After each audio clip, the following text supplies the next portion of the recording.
Relax. अभी जो प्राणायाम हमने किया इसका नाम है अनुलोम विलोम। जब हम लेफ्ट से लेते हैं, राइट से छोड़ते हैं, वापस लेफ्ट से ही लेते हैं, राइट से ही छोड़ते रहते हैं लगातार, इसका नाम है नाड़ी शोधन। हमने कई बार ऐसे ध्यान के प्रयोग किए हैं। आज बहुत ही गर्व का विषय है कि भारत सरकार के को स्पॉन्सर बनने के बाद, सह प्रायोजक होने के बाद, संयुक्त राष्ट्र संघ ने 21 दिसंबर को विश्व ध्यान दिवस, एक बहुत बड़ी उपलब्धि, 21 जून योग के रूप में विश्व योग दिवस 21 जून, और अब 21 दिसंबर हमारा विश्व ध्यान दिवस है। और मुझे बहुत गर्व है कि हम 57 वर्षों से आलोक संस्थान जिस प्रयोग को कर रहा है वो अब पूरी दुनिया में उसको रिकॉग्नाइज किया जाएगा। मुझे कोई भी मूवमेंट नहीं चाहिए, बिल्कुल सीधे। आप ध्यान कर रहे हैं तो मतलब सीधे बैठे हैं, मेरी तरफ ध्यान। आप और मैं 2 जने हैं आज, बीच में कोई ऐसा अवसर न दे कि पूरी दुनिया देख रही है इस बात को। ये जो प्रसारण होता है ये हजारों लोग देखते हैं इसको।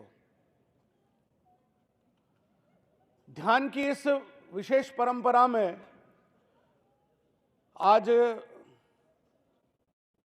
यदि हम किसी एक को सबसे बड़े ध्यानी के रूप में मान सकते हैं तो वह है भगवान शिव, जो है आदि योगी। जब ऐसी मान्यता है कि जब हिमालय की उस श्रृंखला के बीच में, और आज भी कहते हैं कि भगवान शिव वहां पर मौजूद है, और वो है मानसरोवर। जो लोग एस्ट्रल ट्रैवलिंग करते हैं, बहुत कठिन होता है। दुर्भाग्य से हमारा जो मानसरोवर है भगवान शिव का, वो चाइना के कब्जे में है। दुर्भाग्य है।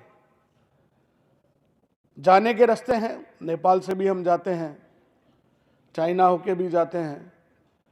भारत सरकार प्रतिवर्ष एक आयोजन करती है। वहां पर एक ऐसी जबरदस्त आभा है, और कहते हैं कि भगवान शिव आज भी वहां पर ध्यान करते हैं। और ध्यान में तृतीय नेत्र की अभिव्यंजना, ये जो हमारा ये जो चक्र है, आज मैं इसके बारे में भी कुछ आपसे बात करूंगा। जब हम ऐसे बैठते हैं, ऐसे बैठिए सब, ये हमारी ध्यान की स्थिति है। ध्यान के बारे में चर्चा सिर्फ 5-7 मिनट करेंगे, फिर ध्यान करेंगे। बहुत अच्छा आनंद आएगा आज। सीधे बैठिए ऐसे। ये ध्यान मुद्रा है, चिन्ह मुद्रा बोलते हैं इसको। क्या बोलते हैं? ऐसे रखिए सीधा, बिल्कुल रीढ़ की हड्डी सीधी रखिए। जब हम जिस जगह बैठे हुए हैं वैसे वहां पर आसन होना चाहिए, ताकि ऊर्जा का रूपांतरण हो सके, ऊर्जा जमीन में न जा सके। लेकिन आपने, कोई बात नहीं, आसन नहीं है तो, लेकिन जब भी ध्यान करें तो आसन आवश्यक होता है। और अगर वो कुशा का आसन हो, कुशा नाम की जो घास होती है उसका आसन हो, तो वो सर्वश्रेष्ठ माना गया है। इसलिए भगवान शंकर या कोई भी ध्यान करता है तो वो कुशा के आसन पर करते हैं। भगवान शंकर तो मृग छाल भी और शेर की छाल पे भी कर लेते हैं। वो योगी हैं, उनको कोई फर्क नहीं पड़ता। तो वो जब हम बैठते हैं जिस जगह पर, इस नीचे वाला जो हिस्सा है उसको हम बोलते हैं स्वाधिष्ठान चक्र। क्या बोलते हैं? यह चक्र सबसे बेसिक होता है। यदि अगर आपका आसन सही नहीं है तो आपके चक्र कभी नहीं जागेंगे। स्वाधिष्ठान चक्र यानी आपने पद्मासन लगाया, सुखासन लगाया, आप बैठ गए, आंखें बंद कर ली, अब आप वहां से जो ऊर्जा रूपांतरित होनी शुरू होती है। ये जो मैं अभी चक्रों पर बहुत बड़ा काम कर रहा हूं, मैं समझता हूं कि, मैं ये तो नहीं कहता कि देश का बड़ा काम है, लेकिन मैंने चक्रों पर बहुत काम किया, और अभी मैंने चक्रों पर पेंटिंग्स बनाई है, उसकी मैं एग्जीबिशन लगाऊंगा। उसके साथ मैं नरेशन भी दूंगा। मैं उसके साथ एक मैंने सॉन्ग तैयार किया है, वो भी कंपोज होने में लगा हुआ है। तो एक बड़ा काम हम आपके बीच में रखेंगे। जब हम जो हमारी जो ऊर्जा शक्ति है, जब स्वादिष्टान जब हम बैठते हैं तो हमारा आसन सही होगा तो हमारे अंदर चेतना जागेगी। अगर आपके नीचे एक कंकर रख दिया जाए और हम तुमको बोले कि तुम ध्यान करो तो तुम्हारा ध्यान बार बार वहाँ जाएगा, अरे यार कुछ चुभ रहा है, ये कब ध्यान खत्म हो। हाँ, ध्यान लगेगा ही नहीं आपका। तो आसन सही होना चाहिए। कीली चुभ रही हो तो क्या ध्यान लगेगा? बार बार आपका ध्यान वही जाएगा। अगर जूते में एक कील चुभती और आप चल रहे हो ना तो पूरे दिन आपका ध्यान वही रहेगा जब तक वो कीली चुभती रहेगी। तो सबसे पहले जो हमारा स्वादिष्टान चक्र है वो जो मूलाधार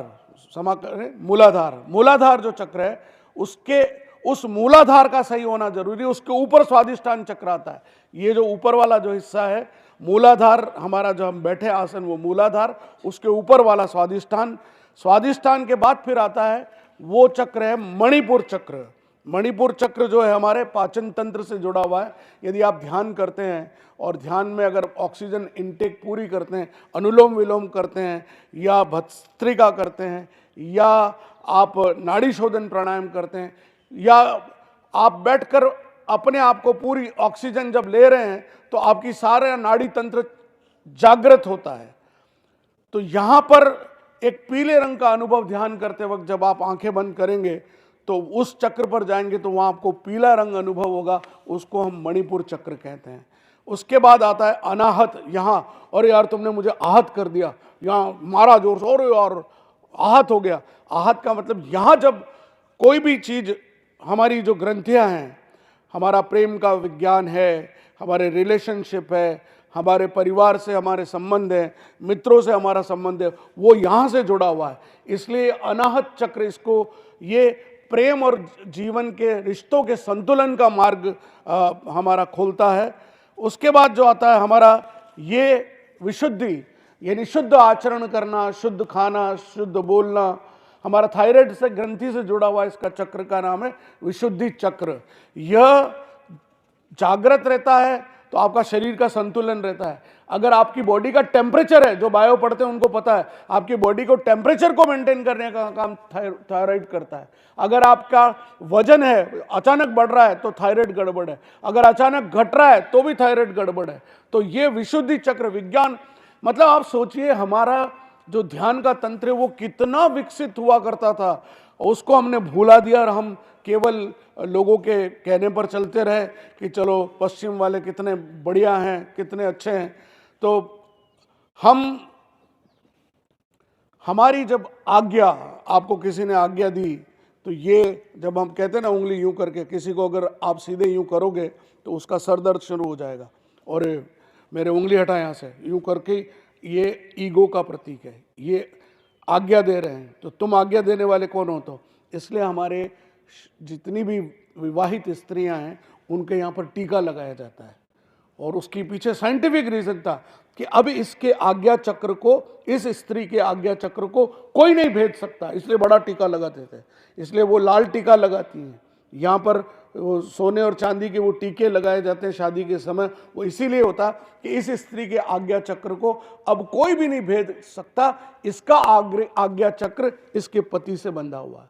तो आज्ञा चक्र, और इस आज्ञा चक्र के बाद जब हम पूरे असीम आनंद को प्राप्त कर लेते हैं और वो यहाँ पर आकर आशीर्वाद दिया जाता है, तो यहाँ दिया जाता है। कोई आपको यूँ आशीर्वाद नहीं देता, देता है कोई नहीं देता, यूँ देता है नहीं देता, या तो पीठ पे देगा। पीठ पे इसलिए देगा क्योंकि मेरुदंड, हमारे सारे चक्रों का जो आधार है वो मेरुदंड है। ये सर्प के रूप में है, इसको कुंडलिनी जागरण कहते हैं। इसलिए इस पीछे के मेरुदंड को सांप बताया जाता है। सांप जैसे लचीला होता है वैसे हमारा मेरुदंड भी लचीला होता है। तो कुंडलिनी जागरण होती है तो सांप की तरह वो खड़ी होती है, और जिसकी ऊर्जा जागृत हो जाती है उसका ऑरा बन जाता है ना। आजकल तो ऑरा की फोटोग्राफी होती है, तो आपके चेहरे की चमक आपके ऑरे का निर्माण करती है। वो तब होता है जब आपके सारे चक्र जाग जाते हैं। और ये जो ऊपर वाला जो चक्र है इसमें सहस्त्रदल कमल है, इसको बोलते हैं सहस्त्रार चक्र। क्या बोलते हैं इसको? तो मूलाधार से लेकर जो ध्यान की यात्रा शुरू होती है वो मूलाधार चक्र से शुरू होती है। तो आज हम केवल ध्यान करेंगे, क्योंकि ध्यान दिवस है। मैंने बहुत संक्षिप्त में आपके बीच बातें रखी है, बाकी मैंने इस पे बड़ा भारी काम किया हुआ है, और वो समय मिलेगा तो आपको मैं उस चीज़ पे मेडिटेशन के दिन या किसी दिन बड़ी एग्जीबिशन जब लगाएंगे तो आपको भी उसमें पेरेंट्स के साथ आपको भी दिखाएंगे। सीधे बैठ जाइए बिल्कुल। और आज हम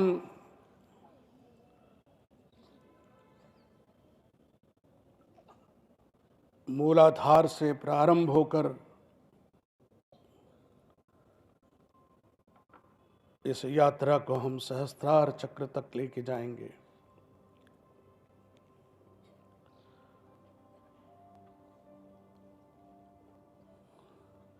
मैं शरीर नहीं हूं।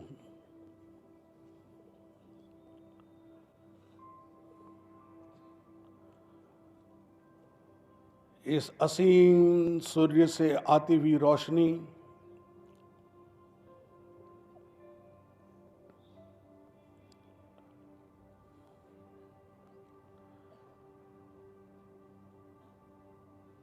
मैं एक चमकदार पिंड के रूप में सुशोभित हूं।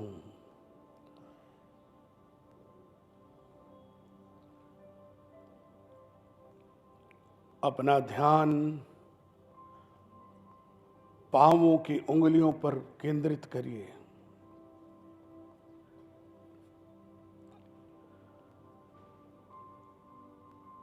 ईश्वर मेरे शरीर को गढ़ रहा है।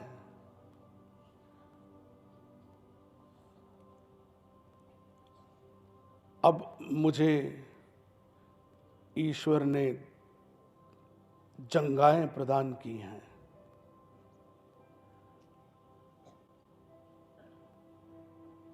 मेरी टांगे जागृत हो रही है।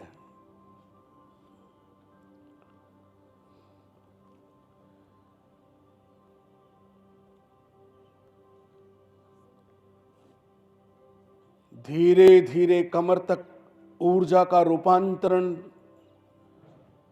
एक दिव्य प्रकाश, एक विराट प्रकाश धीरे धीरे ऊपर की ओर बढ़ रहा है।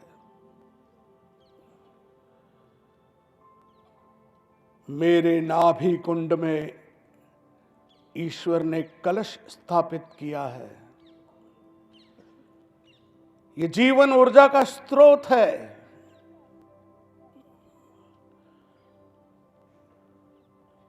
मेरे 5 तत्व इन 5 उंगलियों में समाहित हो चुके हैं।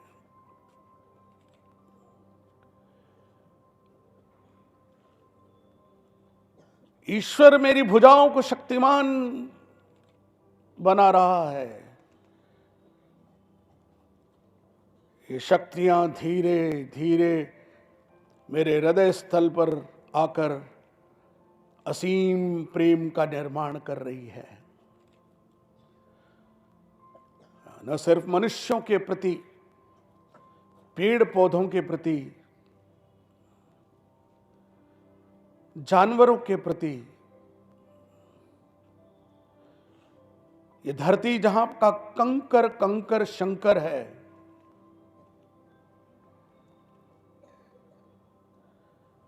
इन हवाओं के प्रति, इस सूर्य की रोशनी के प्रति, इस ठंडी हवाओं के प्रति मैं हृदय से प्रेम, मेरे हृदय से सिर्फ प्रेम ही रिस रहा है, प्रवाहित हो रहा है। मैं किसी को आहत नहीं करूंगा, अनाहत।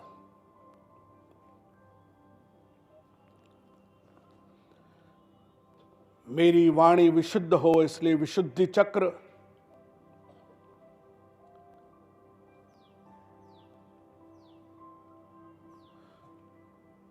जब मैं स्व में स्थापित हो जाता हूं तो स्वादिष्ठान है।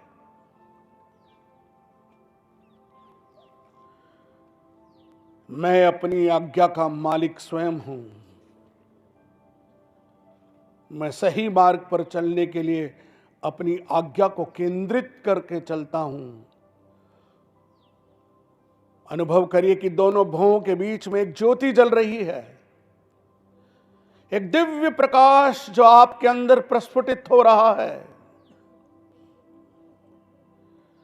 मैं अनंत ज्योतियों को लेकर पूर्ण प्रकाशवान प्रतिबिंब बनकर लोगों को प्रकाशित कर रहा हूं। यह भाव लाइए। अनुभव करिए कि मस्तिष्क के ऊपर हजारों कमल खिल रहे हैं।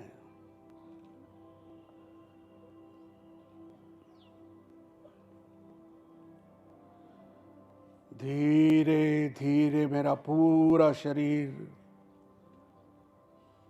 प्रकाश के साथ शांत और स्थिर हो रहा है।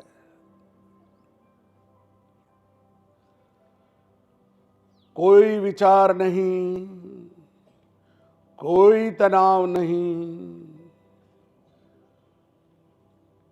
कोई सोच नहीं। मैं शून्य होता जा रहा हूं।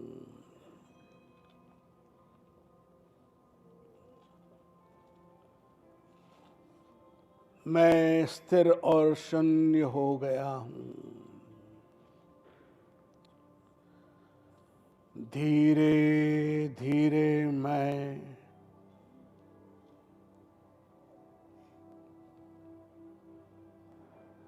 शून्य, स्थिर, आहा क्या आनंद मुझे मिल रहा है। मैं विराट प्रकाश में परिवर्तित हो गया हूं। एक चक्र चल रहा है जिसमें ओम मुझे दिख रहा है। हजारों ओम मेरी ओर दौड़े चले आ रहे हैं।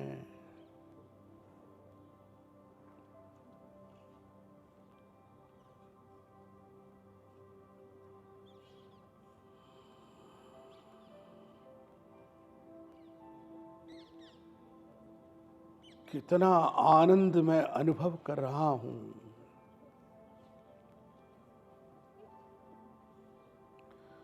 मेरा पूरा शरीर देदीप्यमान हो चुका है। मेरा रोम रोम पुलकित है।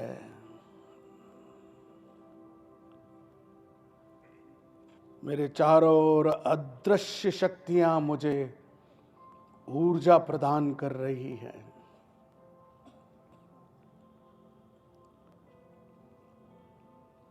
मैं सदैव सदमार्ग पर चल सकूं।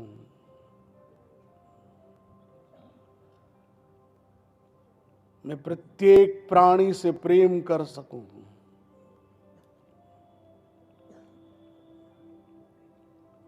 हे ईश्वर, हमारे ध्यान को आज विश्व शांति में परिवर्तित कर दे।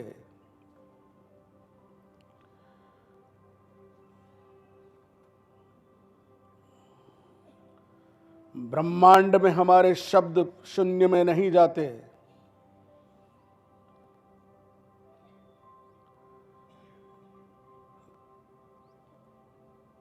लंबी गहरी सांस लीजिए।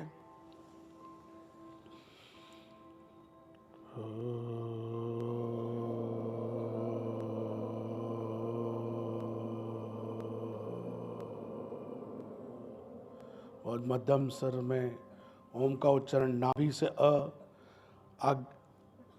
अनाहत चक्र से ऊ और आज्ञा चक्र से होता हुआ सहस्त्रार तक म जाना चाहिए। सांस लीजिए।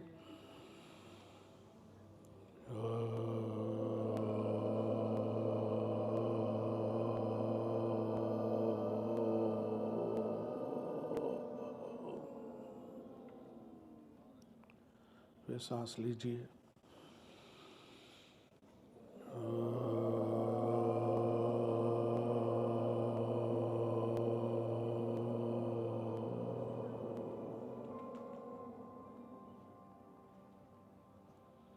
पूरे शरीर को ढीला छोड़ दीजिए। निढाल होने दीजिए। गर्दन झुक जाने दीजिए।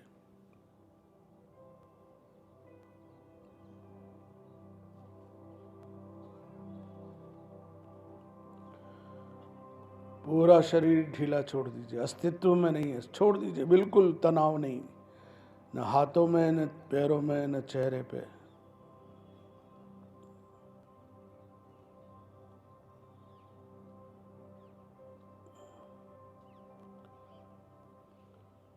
धीरे धीरे आंखें खोलकर ओम पर ध्यान देंगे। हाथ नहीं रगड़ेंगे, अभी नहीं बोला है। आंखें खोलकर ओम पर ध्यान केंद्रित करिए।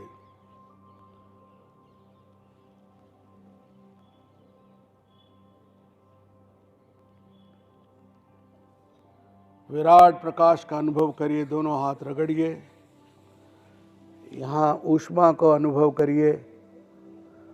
विश्व ध्यान दिवस पर किए गए इस अद्भुत ध्यान को हम अपने जीवन में रूपांतरित कर सकें। बहुत अल्प समय में, केवल 25 मिनट में हमने इस ध्यान को पूर्ण किया। बहुत बहुत धन्यवाद।